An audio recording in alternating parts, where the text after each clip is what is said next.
Look up. On a clear day you see it.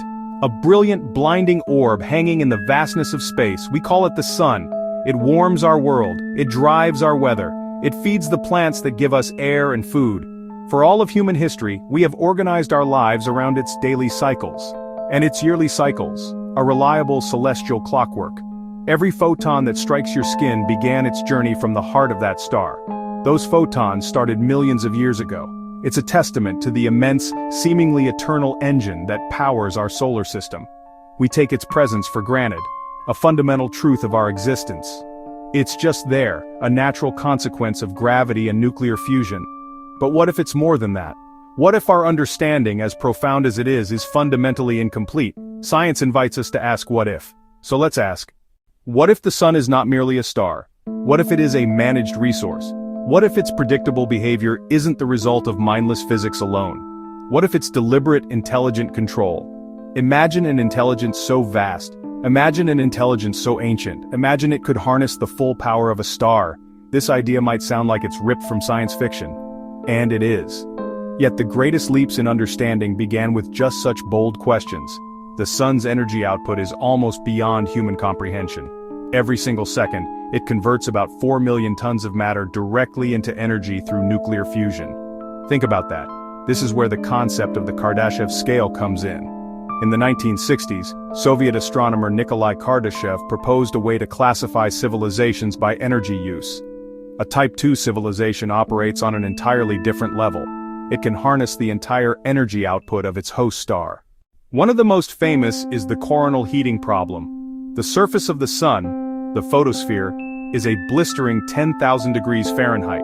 Move away from the surface into the corona. The temperature inexplicably skyrockets to millions of degrees. Then there are solar flares and coronal mass ejections, but their timing and intensity can be wildly unpredictable.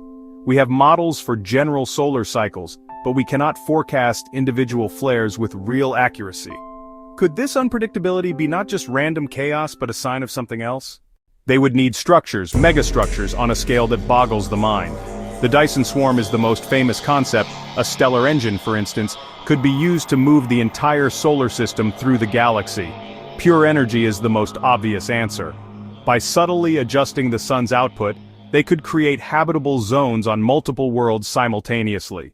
Or maybe the sun is a galactic beacon, a lighthouse sending a deliberate modulated signal across the cosmos. Astronomers in the field of SETI, the search for extraterrestrial intelligence, are thinking about precisely this. One of the key methods is looking for unnatural dimming of stars. A Dyson swarm with countless orbiting components would cause chaotic, irregular dimming. A star known as KX 8462852 or Tabby's star, its light dipped by as much as 22%, the first glimpse of an alien megastructure. The Egyptians had Ra, the sun god who sailed across the sky in a celestial boat. Stonehenge in England were built with incredible precision to align with the sun's position during the solstices. They treated the sun as if it were alive. Could this widespread instinctual reverence for the sun as a conscious being be more than just primitive superstition? The idea that the sun might be managed by a higher intelligence reframes these ancient beliefs.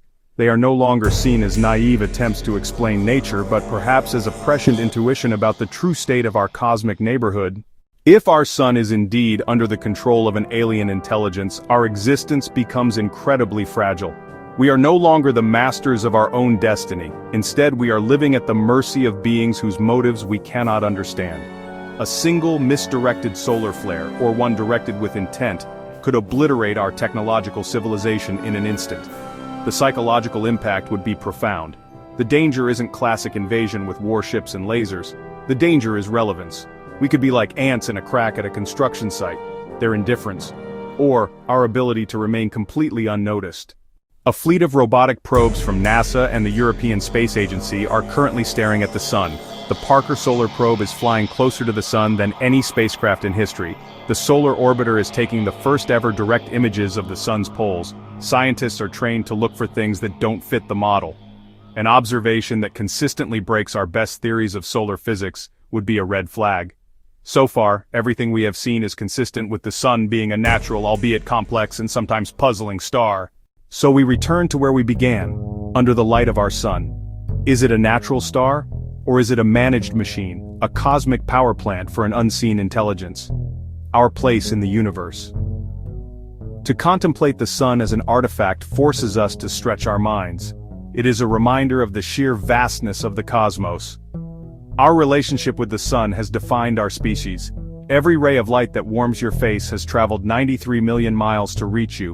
Ultimately, we may never know for certain, but for now we can stand in its light with a renewed sense of awe. We are the children of this star, born from the dust it forged. The simple act of looking up at the sun becomes an act of cosmic contemplation, a connection to the deepest and most thrilling questions we can ask.